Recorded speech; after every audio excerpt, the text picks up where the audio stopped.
වැඩියෙන්ම සාක්කුවට දාගන්න පුළුවන් කොමිස් දාගන්න පුළුවන් ව්‍යාපෘතියක් මොකෙක් හරි හොර බිස්නස් කාර්යයක් ඇවිල්ලා කිව්වොත් සර් මේක අපි කරන්න ඔයාට මෙච්චර එනම් කරන්න.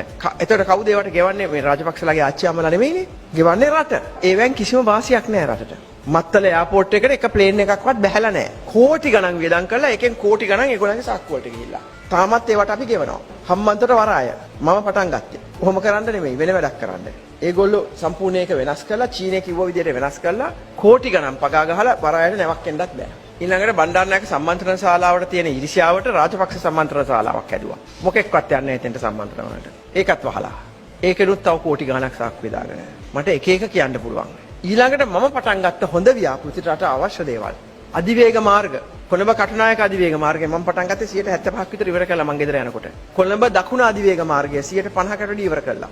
ඩිසයින් කරන්න තමයි වැඩි හරියක් වෙලා යන්නේ. ඩිසයින් කරලා ඉඩම් අත්පත් කරගෙන මිනිස්සු උසාවි යනවා බෑ කියනවා ඉඩම් අත්පත් කරගෙන ඒ මිනිසුන්ට ඒවට ගෙවන්න මුදල් හොයලා පිට රටින් ආධාර සහ මුදල් ලබාගෙන වැඩ පටන් අරගෙන භාගයකට වැඩි පටන් අරගෙන දකුණු අධිවේග මාර්ගයට ගෙදර ගියේ. මොකද කරේ? අරගොල්ලන්ට එන්න කිව්වා. කොන්ත්‍රාත්කාරයින්ට. මට ඕනේ මේකේ සම්පූර්ණ කොස්ට් එකෙන් මේකේ සම්පූර්ණ අනුමත වියදමෙන් 50%ක් මට කොමිස් ඕනේ. ලොක්කම කියලා තියෙන්නේ. මට ඒගොල්ලෝ ඇවිල්ලා කිව්වා. මැඩම් වැඩේ ඉවරයි. මේගොල්ලෝ කොහොමද අපිට ගෙවන්න බෑ. එහෙනම් තමුසලා ඵලයල්ලා. ඒ කොන්ත්‍රාත්කාරයෝ ගෙදර ගියා. හොඳම කොන්ත්‍රාත්කාරයෝ අපි හොයලා ගෙනාවේ පිට රටවල් වලින් හොඳම කම්පැනි. ඊට පස්සේ තුට්ටු දෙකේ උන් ගෙනාවා. මෙයා කිව්ව ගාන ගෙව්වා. අපි දුන්න කොස්ට් එක වාගේ 2.5ක් වැඩි වුණා. උදාහරණයක් වශයෙන් නොර්වොච් වල අපි අස්සම් කරුවේ මිලියන් 280ට ඩොලර්. මහින්ද කැන්සල් කළා.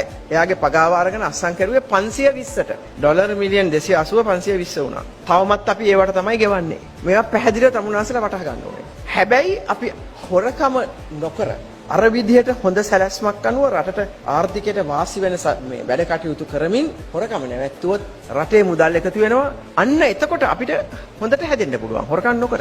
රටේ මුදල් ඉතුරු වුණාම ඉස්සෙල්ලාම රැකියාවල් කරන අයගේ පඩි අර මං කෙරුවා වගේ 5